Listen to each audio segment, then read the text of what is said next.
Hey, just doing today's video memo from home, just a touch under the weather, so thought I would still keep it bright and shiny and keep up the next message. So one thing I've been with Richter, in sales for 7 years, and one thing I've noticed over the time is obviously I'm in sales, and a lot of Richter's content is designed for sales enablement.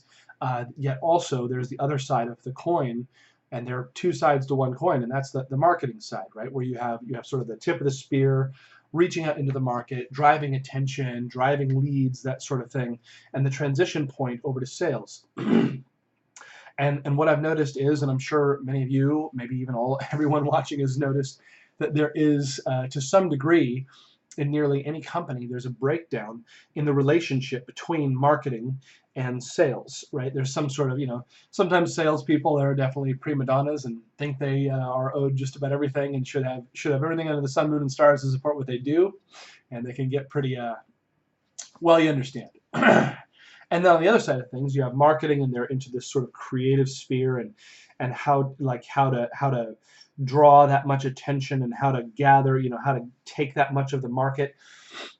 And on the one hand, and this is my experience, and again these last 7 years or so, is that marketing often has much larger budget and purse strings for creating content, and sales often has none or very, very little, or the budget that they do have is for plane flights to go visit potential clients to help close them, or the budget being spent on them is their CRM or a Salesforce or something like that, which can be a sizable spend by itself, and other materials like that.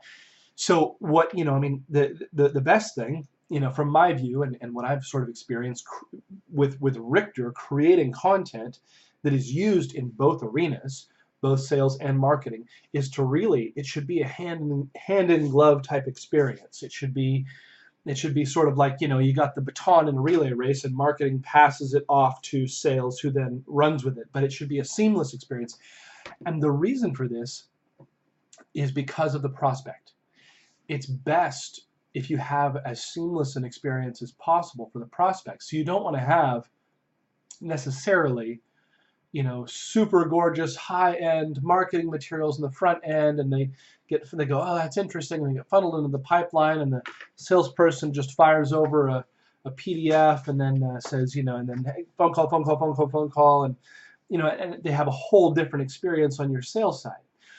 It's not that you need to have the same dollars spent in sales as you do in marketing, but you want to create sort of a holistic experience so that all the way through to checkout or what have you, they feel they've just been catered to the whole time the same way.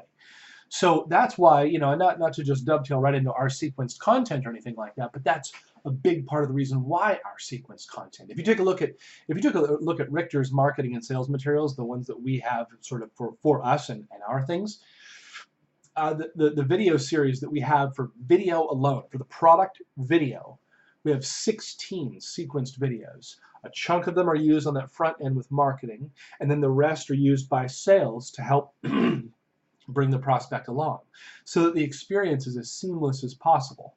Right? That's what we want. We want this really perfect experience. So when you think about it for yourself, you want to think about, it's all the material. It's not just video, right? I mean, obviously I love video, and I think it's a great way of communicating. But you have your website, you have your your PowerPoint sales decks that you get created for the sales team, or that they create. You have all your other marketing materials, your videos, your white papers, your landing pages, anything that you're putting out there, any content you're putting out, your infographics, your slide shares on LinkedIn, any number of things that you put out. So you have that on that end, right? And so you want that same experience to occur as you move through to the sales side. So they have similar, they have videos, or they have slide shares, they have PowerPoints, they have anything that seamlessly transitions them. And so that's why, like I say, for Richter, we've got 16 videos that cover the whole gamut. And for our other couple products, our strategic relations product, which is amazing, and if you don't know about it, we haven't marketed it nearly as much as we should. It's incredible. It's how Richter has grown and been on the Inc. 5000 5 years in a row, and it's how we grow. It's completely fantastic. But even for our strategic relations product, we have 10 videos in sequence, and for our video campaign product, we have 12 videos in sequence. So anyway, just food for thought, creating the holistic experience, really having it be the baton passing, and marketing, to the marketing folks, as a salesperson, I implore you, spend your budget on some of the salespeople too. Like, plan for them. Know that they're going to need some of your spend in order to have the materials that they need. Now, salespeople often think they know what they need, and that's fine. They can know what they need and ask for it and go after it and that sort of thing. But on top of that, they need the bright strategist. They need the marketing person who's thinking ahead for them and thinks in terms of all the different products that you know about. And you can introduce them to me, of course, and I'll help walk them through it.